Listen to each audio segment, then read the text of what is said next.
Ce programme vous est présenté en partenariat avec la Mutuelle Saint-Martin, la santé partagée.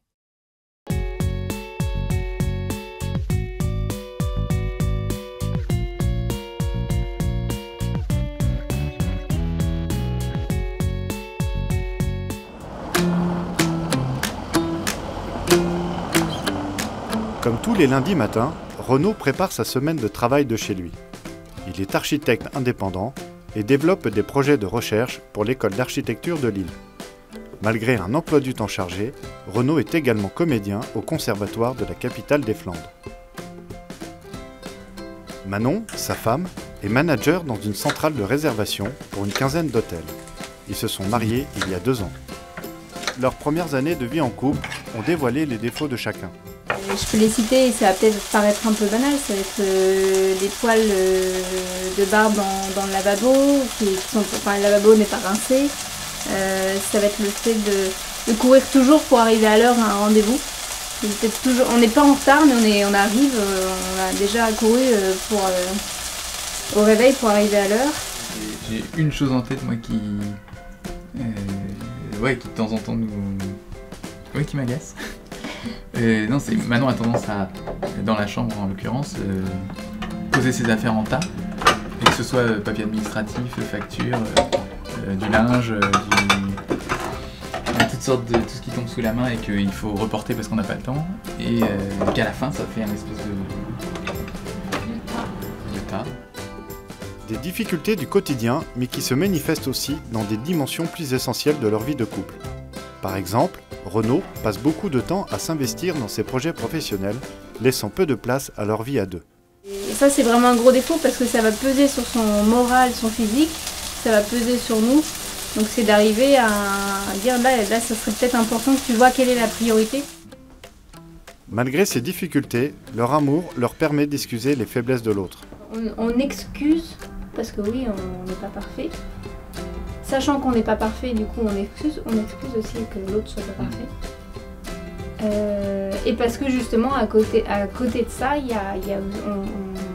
l'autre nous apporte beaucoup et nous élève aussi.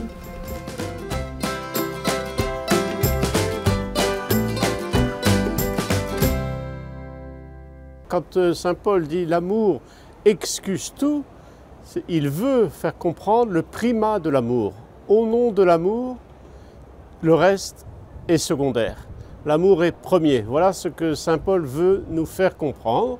Ça ne veut évidemment pas dire que tout est possible, ce n'est pas du relativisme, mais c'est au contraire pour faire sentir la puissance et la beauté de l'amour, car l'amour dont il parle, c'est l'amour même de Dieu, appelé à être vécu dans le couple. Dans Amoris Laetitia, le pape dit bien que cette petite phrase, cette attitude que saint Paul nous indique, est à appliquer avec la parole d'une certaine manière. C'est-à-dire qu'on voit bien qu'une parole blessante, une parole propagée comme ça et qui s'en va, eh bien blesse.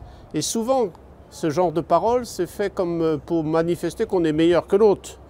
Or, le pape rappelle ce que saint Paul dit, excuse tout, ça ne veut pas dire je parle, je dis n'importe quoi, mais ça veut dire que par amour, j'essaye d'accepter.